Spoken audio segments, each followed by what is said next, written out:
Seperti janji saya semalam, saya berada di SPRM Putrajaya untuk membuat laporan SPRM mengenai isu yang sama. Apa yang kami cuba ketengahkan hari ini, tanah yang diteroka itu merupakan tanah rizab hutan. Dan tanah rizab hutan ini ada akta yang melindungnya, iaitu Akta Perhutanan Negara yang melindung hutan-hutan ini. Maknanya tanah-tanah ini tidak boleh diteroka ataupun dibuat sesukati oleh sesiapa saja. Dan jika sesiapa yang melanggar peraturan itu, ada undang-undang yang boleh dikenakan, iaitu undang-undang yang kalau mengambil hasil-hasil hutan tanpa kebenaran, denda maksimum RM500,000 dan dipenjara tidak kurang dari 1 tahun dan tidak melebihi 20 tahun. Di bawah Seksyen 81 pula, jika ada penerokaan iaitu membersih, membajak tanah dan menceroboh dengan apa jua cara pun, ada juga undang-undang iaitu denda sebanyak RM50,000.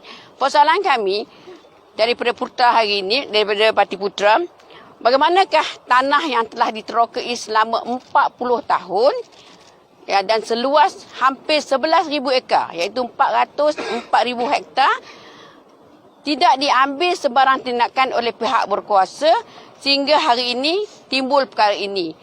Kerana kita tahu hutan ini dijaga oleh Jabatan Hutan. Dia ada pengarah dia ada pegawai dia ada ranger dia. Takkanlah seluas tanah 11,000 ekar mereka tidak tahu ada perkara ini hingga hari ini timbul perkara itu. Apa mereka buat? Kenapa laporan tidak dibuat? Kenapa tindakan tidak dibuat?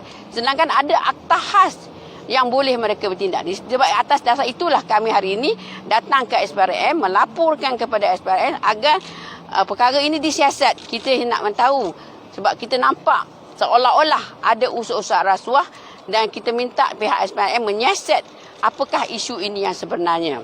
Dan yang kedua, kita juga tidak berpuas hati dengan cara kerajaan mengambil tindakan kerana bila setiap kali ada pencerobohan tanah, sama tanah kerajaan ataupun tanah rizab hutan, maka penyelesaiannya sama ada diberi kepada satu syarikat untuk diselesaikan ataupun diberi terus kepada peneroka. Persoalan dia sekarang ni, ada undang-undang sepatutnya 111 orang peneroka itu dikenakan tindakan dan dibawa ke mahkamah kerana mereka sudah melanggar Akta Perhutanan Negara. Kenapa pula mereka perlu dirundingkan untuk diselesaikan dibagi tanah tersebut? Mereka patut dihukum.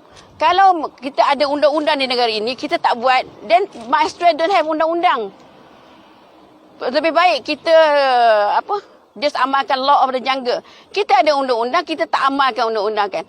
So kalau saya nak bagi tahu, jika mereka tidak diberi tindakan, 111 orang peneroka ini tidak diberi tindakan, malah diberi tindakan, saya akan menyeru seluruh rakyat Malaysia meneroka semua tanah-tanah hutan di Malaysia ini, kerana jika meneroka, mereka akan dapat tanah.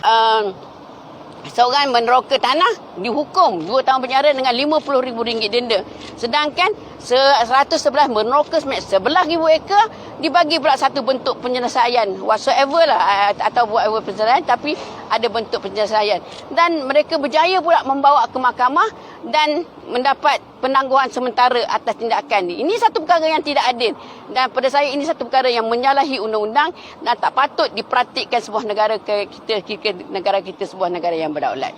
Dan saya nak mencadangkan tanah 11,000 ekar ini supaya kerajaan ambil balik dan diagihkan balik sebelum digantikan sebagai tanah rizab Melayu. Salah satu perjuangan Putra adalah mengembalikan balik tanah rizab Melayu sebanyak 50% yang hari ini tinggal 12%.